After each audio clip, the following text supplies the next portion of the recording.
A guru once desired to teach his disciples the secret of happiness.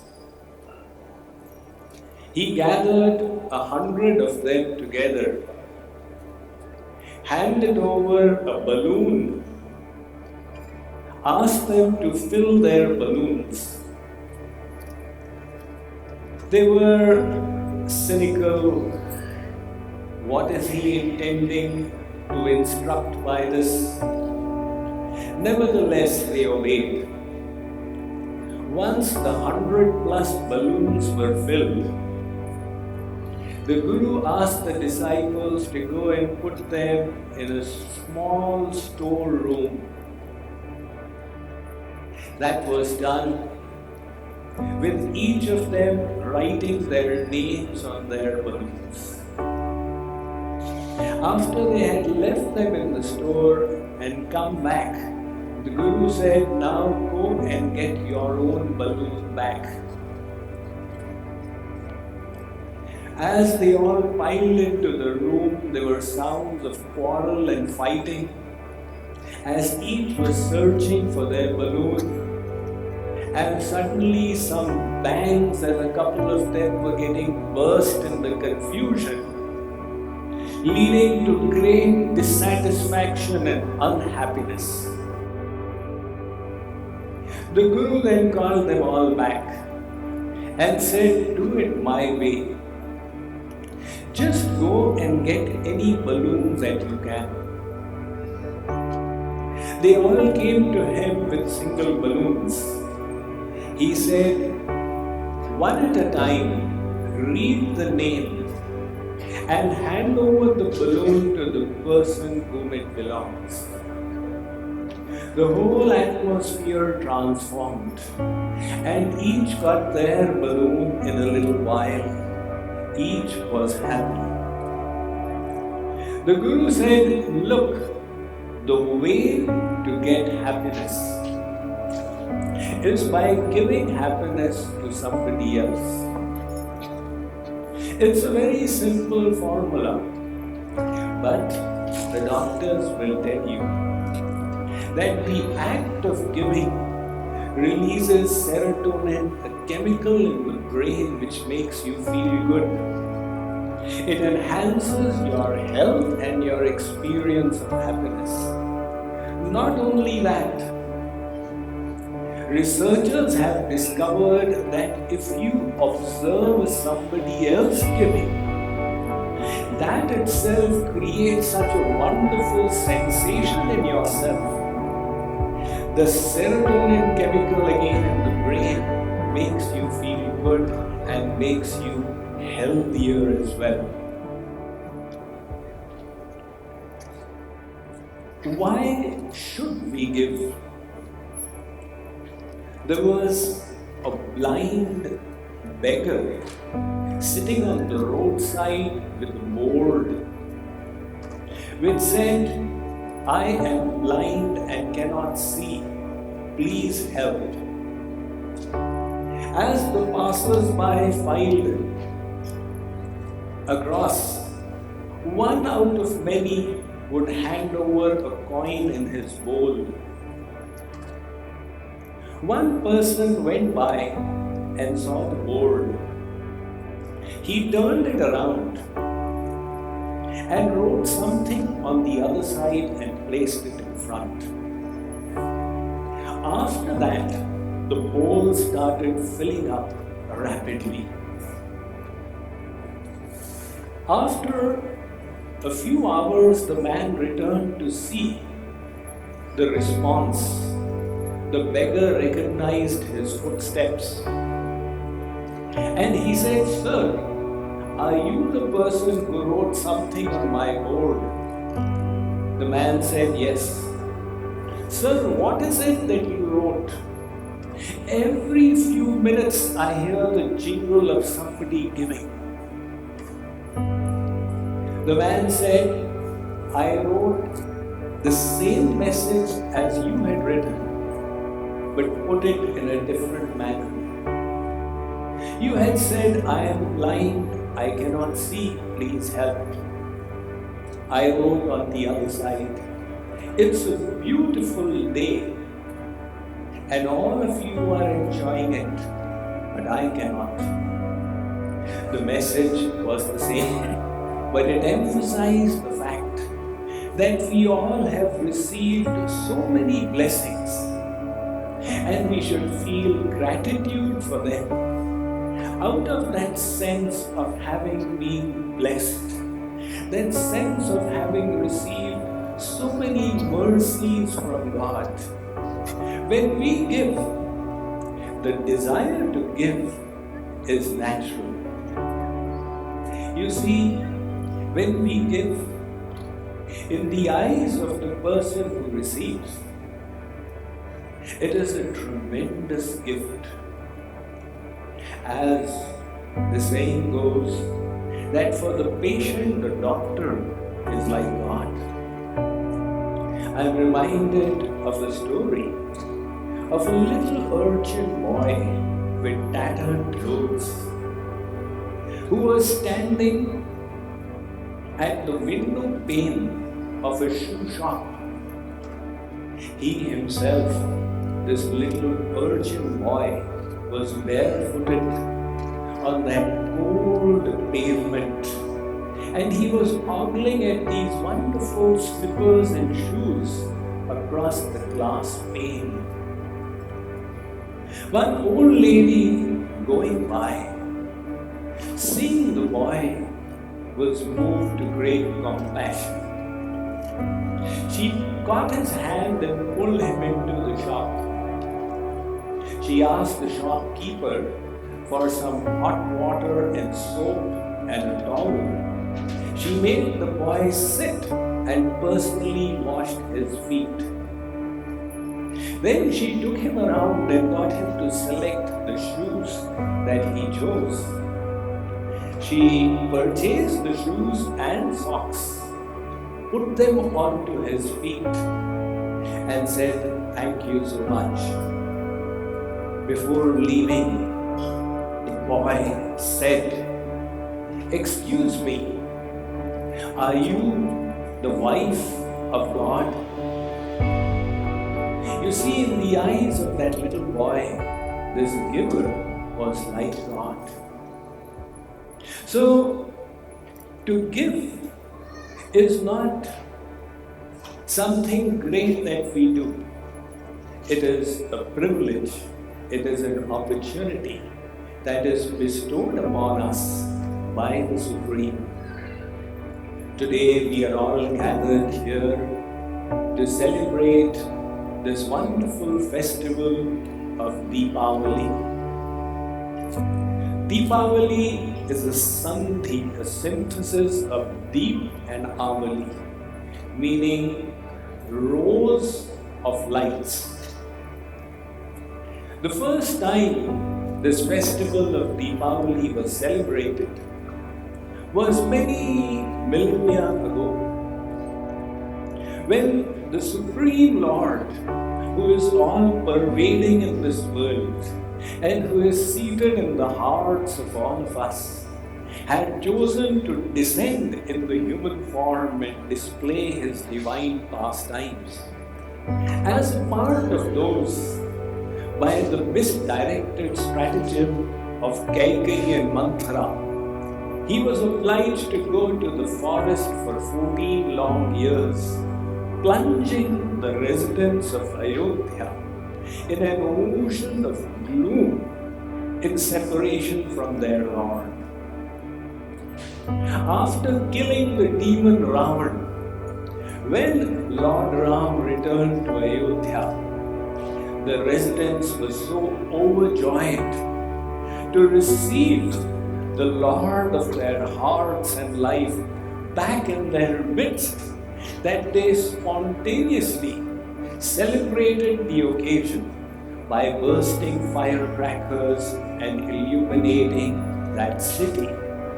That tradition continues till today. But as Dr. Shroff was saying, alongside with the external celebrations, this year, let's go deeper in our celebration of Deepavali. In Lanka, when Lord Ram slayed Ravana, the celestial gods celebrated by showering flowers, and Lord Shiv came there to congratulate Lord Ram. And when he saw the Lord, he said, Pahi Mam, Pahi Mam. Oh my Ishdev Shri Ram, please protect me, please save me.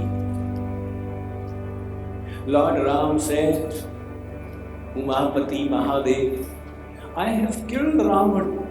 Now why are you asking for protection?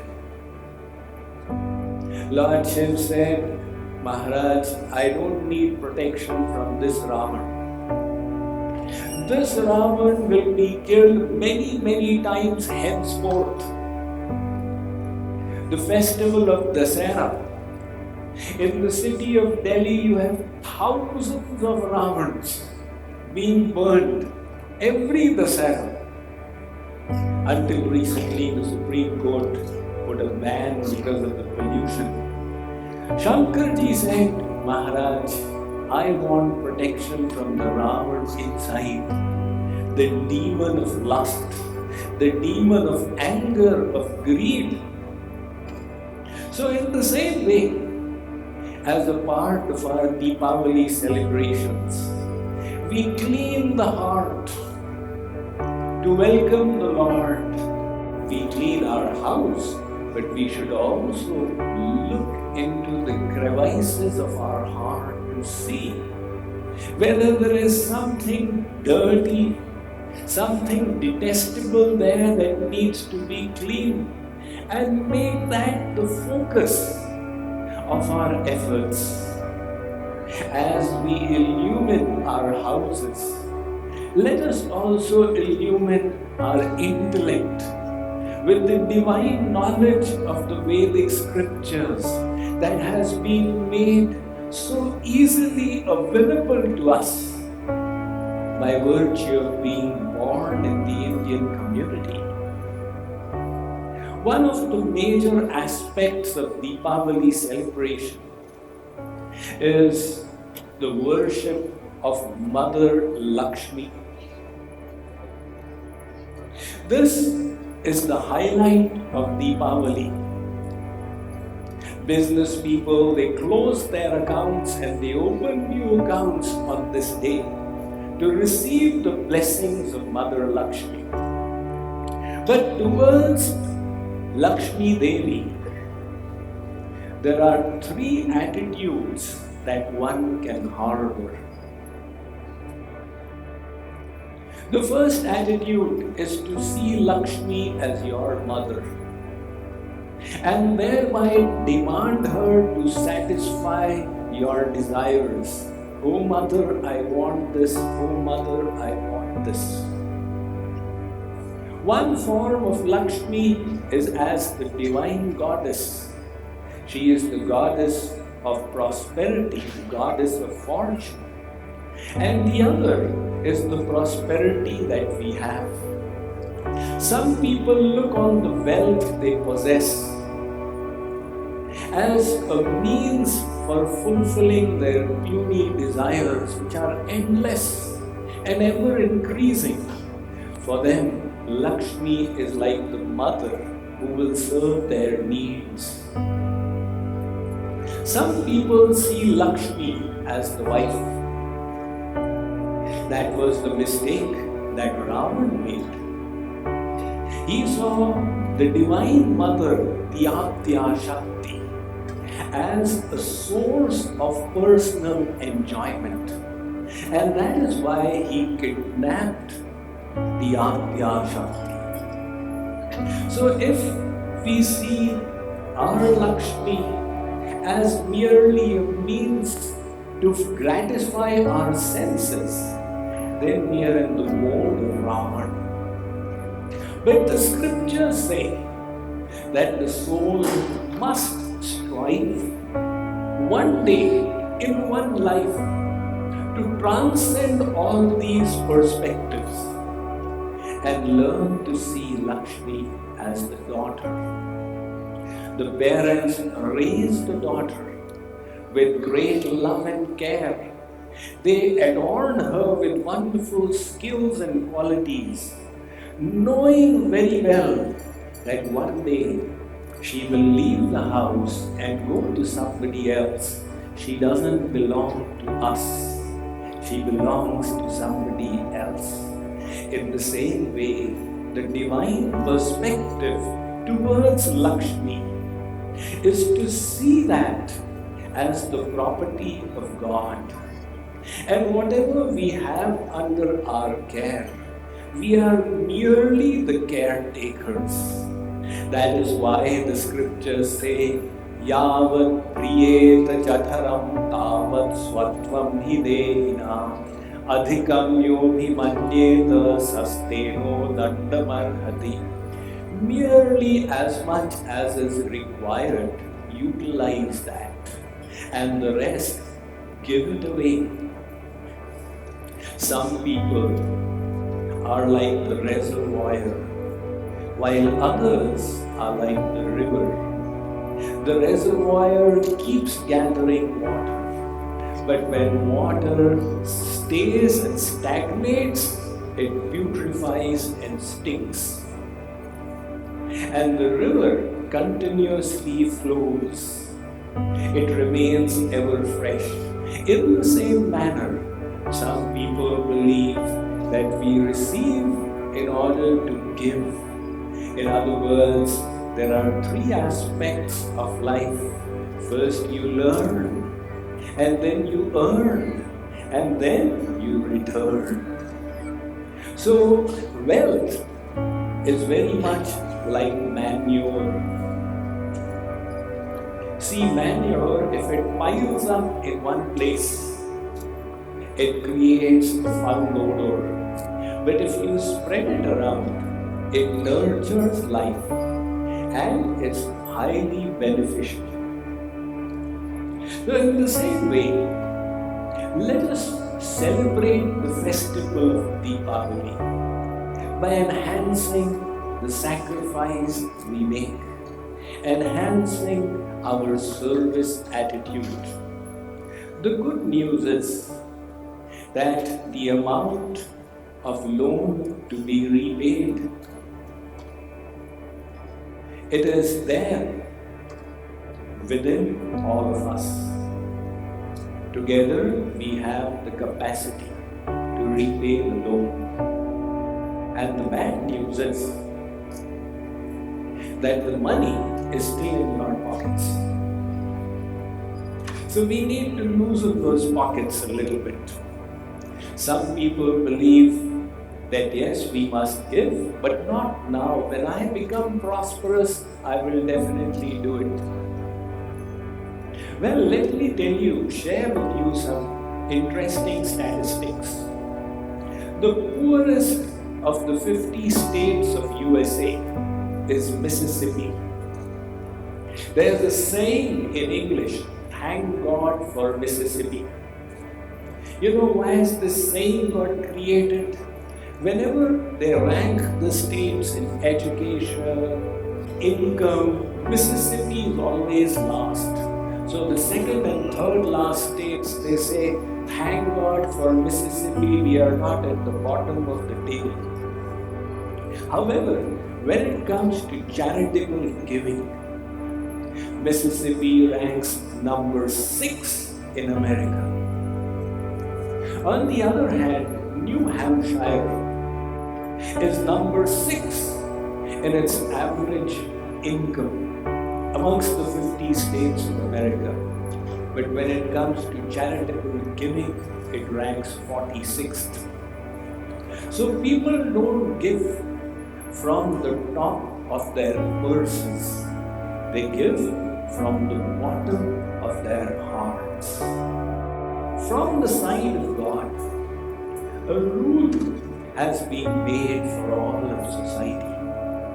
And all the different religious traditions of the world, the Christians, the Muslims, the Sikhs, they all respect this rule. There's an interesting story in regard to this rule. One man who seemed to be in good health and intelligent was sitting at a crossroad with his bored, homeless and hungry. A person drove by. Seeing this man, he felt pity and stopped. He said, "Young man, you are capable of working. Why are you sitting here begging?" The beggar said, "Sir, I tried for a job for a full year. Nobody was willing to employ me. Out of desperation, I have taken to begging. Will you offer me a job?" The man said, "I will not offer you a job. I will go one step further. I will engage you as my business partner. I have farmlands that produce wheat. I will help you set up a store in town and supply you with the wheat. You sell it and we will share the profits." The beggar said, "Really? I can't believe this. What will be my share? 10%? Yours will be 90%? The philanthropist said, "No. Yours will be 90%, mine will be 10%. The beggar said, "Today is my fortunate day. I am seeing God in your form. When do we begin?" The philanthropist said, "Right away." The business began. The whole month went by. This previous beggar was earning. And slowly his miseries disappeared. He realized that prosperity was around the corner, and very conveniently he forgot that he was supposed to give 10% to that philanthropist. When the month was complete, the man came to this previous beggar and said, "Where is my 10%? The beggar said, "What 10% are you talking about? I am working hard and earning. You don't have any share in this income." How do you think that philanthropist would feel? The same is our equation with God. It is by His grace that we have received the earth upon which we live, the air that we breathe, the sunlight that creates vitamin D from our skin, and every other gift that makes our life so precious and enriched. And what does God say in return? He says, "Go ahead, utilize it all, but don't forget to give 10% to me."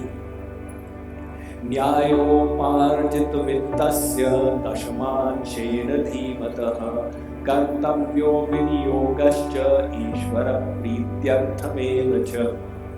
Whatever you earned by legitimate means, by your hard work, take out 10% of it and give it as charity for the pleasure of God.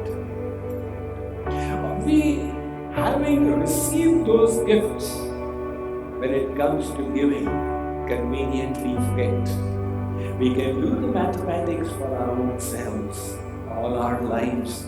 How much did we earn and what percentage of it did we remember to give for the pleasure of God? Now here is a wonderful opportunity. We have so many excellent projects that are going on in India. I know you all wish to give to the culture that nourished you. JKYog is active in the area of healthcare for the underprivileged and education for the rural youth. But charity begins at home. We have a community right here. We want that community to be enriched. in hundreds of ways. And then, by the fullness of their heart, they will naturally support these projects in their motherland as well. So it is like two birds with one stone when we offer in service of this wonderful temple. Those of you, all of you, who have come here today evening, by virtue of your presence here, you have contributed and supported this wonderful and noble cause. It's only by the blessings of God that one receives this intellect to come for such a divine occasion. So all of us here who were divinely inspired, let's give a big hand and an acknowledgement to the wonderful blessings that have brought everybody here.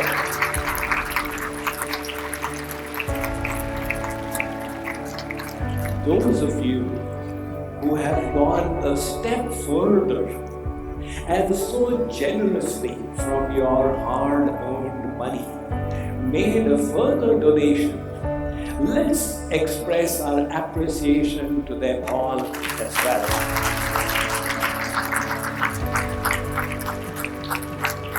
And to those who are yet thinking, and I'm hoping the balance will still tip before the end of the evening, in anticipation, let's give them all a big hand.